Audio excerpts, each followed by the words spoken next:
Ladies and gentlemen, my name is Total Biscuit, and this is kind of confusing, isn't it? This is something from the PTR. There's a static screen now in the background. I have to wonder if this is now going to be an option, because maybe some people are having problems viewing the animated backdrop. And also there's a language button, which wasn't there before. Once again, this could be a PTR exclusive feature, but I just thought I'd show it to you.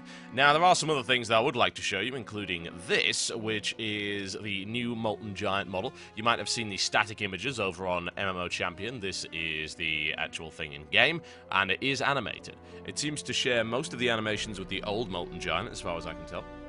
Having a look at the texture work, it's fairly high resolution, honestly. I do kind of like the style of that. Evidently, the server does not, so let's try that one again. There we go. It does keep the original spirit of the Molten Giant quite nicely, but they have polished it up pretty damn well. So I'm fairly impressed with that. It's a nice model. And pan around, have a look at the animations. A little lava dripping from there, as you can very clearly see. And what we'll also try and do is engage this. This is actually wandering around by the Sulfuron Spire, level 81 elite, so you can very easily kill this solo. Not really sure what the purpose of it is, but hey. Is one just wandering. Doesn't really seem to do much, honestly. Not doing a huge amount of damage. He was beaten on by Water Elemental for about 3,000, I think.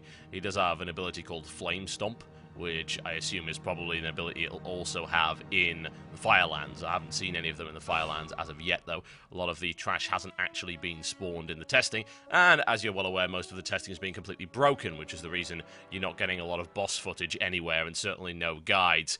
Too many disconnections to actually get any real kills going on until they fix the state of the PTR.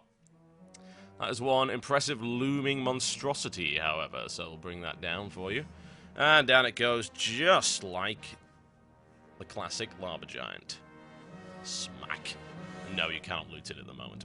Now, there is one last thing I would like to show you, which is the Encounter Journal, which is now being put onto the PTR, so let's just jump over there and see exactly what's going on with that. Now, the purpose of this journal is to give you basic information about every relevant 85 dungeon, which is what they're providing right here. They don't have guides for anything below that. So you can see you've got all of the heroic 5-mans there, including Zul'Gurub and Zoloman, as well as all of the raids. So, of course, the first thing we want to look at is the Firelands. Get some information right here. You can see all 7 bosses. Balaros, the Gatekeeper, is actually missing from this list for the time being. This is not entirely complete. So, this is the information you get. You see some basic lore behind the character, and you then get information about the phases and abilities. Now, as far as I can tell, those red skulls mean that the ability is lethal, so it's something to deal with. And I'm not really sure what the exclamation marks mean. I mean, those are both add phases. I have to wonder if they're things that have to be priorities or something like that. Now, you get basic information about what happens, but you're not told how to avoid it. So, in reality, a lot of these abilities were actually linkable and viewable in-game, but it was just a very janky method of doing so. So this is a way of getting them all in one place without the need to go to external websites. So I personally have no problem with that.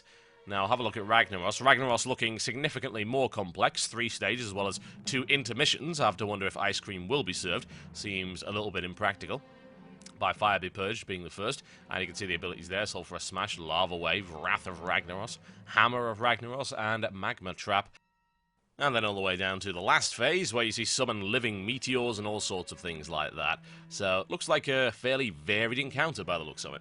Now, the loot for Firelands is not yet available on the PTR Dungeon Journal, so we're going to have a look at some of the other dungeons that we already know, and I can show you some of the functionality there. Bear in mind that you'll see there are 3 numbers there, 10, 25, and a skull for Heroic, and if you select those, it will show abilities that only apply in Heroic mode. So we have a look at Dead Mines. That is the overall loot list for Dead Mines. You get stats. You can also do a comparison to what you currently have equipped. And we'll go to Foe Reaper right there, and we'll see the normal abilities and the heroic abilities, as well as the loot list for that specific boss. You'll see anything with a skull next to it is what it does in heroic mode, and anything without it will do regardless. In the case of Dead Mines, of course, that's the level 20 version. We go around there, and the ability numbers, in terms of the amount of damage it does, they're actually only shown for level 85. So, in the case of Dead Mines in Shadowfang Keep, you've got this weird situation where the normal mode's like level 25, and the heroic is 85. So, there we go. We've also got some search functionality, which is quite quick, I might add. You can type in pretty much any boss, or any piece of loot. We'll go for blood, and we'll see anything with the word blood in it. Find Bloodlord Mandakir, very easy. Select that, and there you go. Also check out Bloodlord Mandakir's loot. Once again, you see there's 2 red skulls right there, which are both lethal abilities, so I have to assume that's what it means. And you got a passing arrow and decapitate. That's probably because it does infinity damage or something like that. I think they managed to break their own thing. The loot list not complete for Mandakir at the moment either. As I say, it is the PTR, and that's to be expected. Look for Hex. We'll find the Hexer's Mask, which should display, but currently it does not, simply because the PTR version of this is not entirely complete yet. But you get the idea. It does show up Jindo the Godbreaker. It does show up his loot list where it should be. But there you go. Look for Buzzer Blade, and of course you'll find the heroic version of that. I don't believe it lists the normal versions. I don't see why it would. The encounter journal does not currently exist for anything below 85. I don't know if they'll ever put that in for anything below 85. I don't really see the point, but there you go. And also you'll notice that the background images in this build are a little bit broken as well. I'm fairly sure that's Grim Batol, and not in fact Throne of the Four Winds.